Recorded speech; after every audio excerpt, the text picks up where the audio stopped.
Assalamualaikum warahmatullahi wabarakatuh.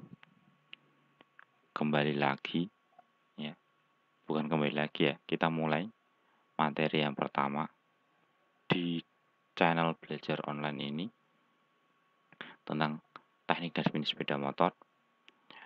Pada materi kita ini akan membahas tentang materi sasis sepeda motor, ya, di kelas 11 semester 1. Dan bab yang kita akan bahas adalah sistem rem cakram hidrolik, ya, sistem rem cakram hidrolik. Oke, kita langsung saja bahas. Subbabnya adalah prinsip dasar kerja sistem rem. Nah, nanti kita akan bahas prinsipnya kenapa sih kok bisa rem hidrolik itu bisa bekerja. Yang dirawat itu apa saja. Nah, terkait dengan sistem rem hidrolik kan gitu ya. Lanjut. Nah, sekarang kita belajar klasifikasi rem. Ya. Rem itu ada dua, yaitu rem mekanis dan rem hidrolik. Rem mekanis rem yang masih menggunakan kabel atau belum memakai fluida. Ya.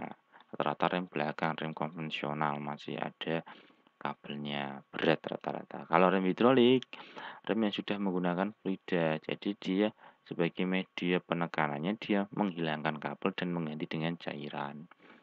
Pembagian rem hidrolik berdasarkan komponennya. Yang pertama ada rem cakram dan rem tromol.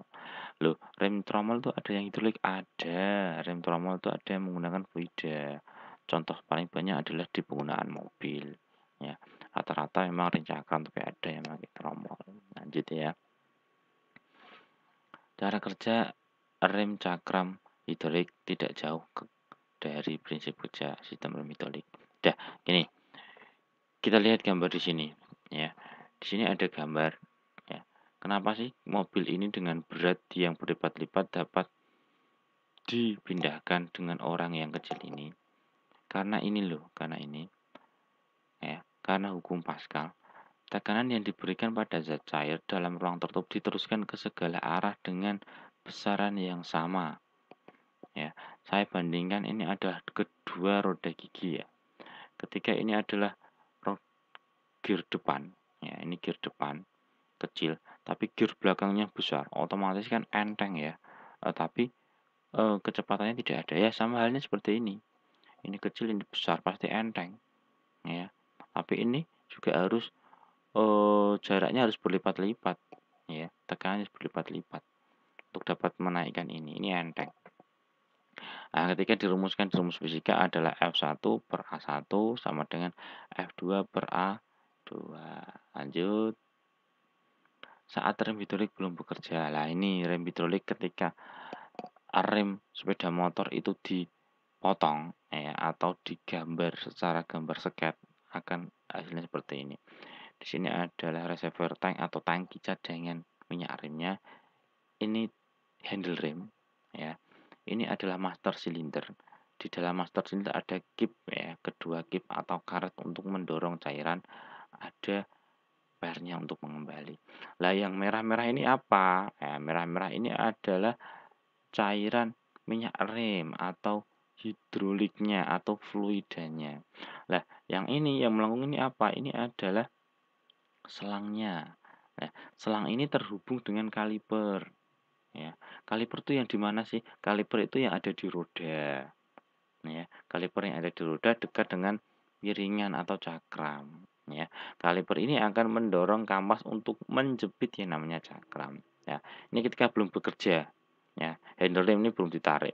Ketika sudah ditarik seperti ini, ya ini sudah tertarik handle rem, maka tuas rem ini, handle rem ini akan mendorong kip remnya. Ini akan terdorong, ya mendorong olinya ya, atau fluidanya menekan ke kaliper. Lah tekanan ini akan diteruskan oleh hidrolik, akan diteruskan oleh cairan yang ada di dalam selang ini. Lah cairan yang ada di selang ini akan mendorong yang namanya piston. Nah, ini adalah piston. Loh, kenapa kok bisa terdorong? Lah tadi karena hukum Pascal tadi. Cairan yang ada di ruang tertutup akan diteruskan sama besar ke segala arah.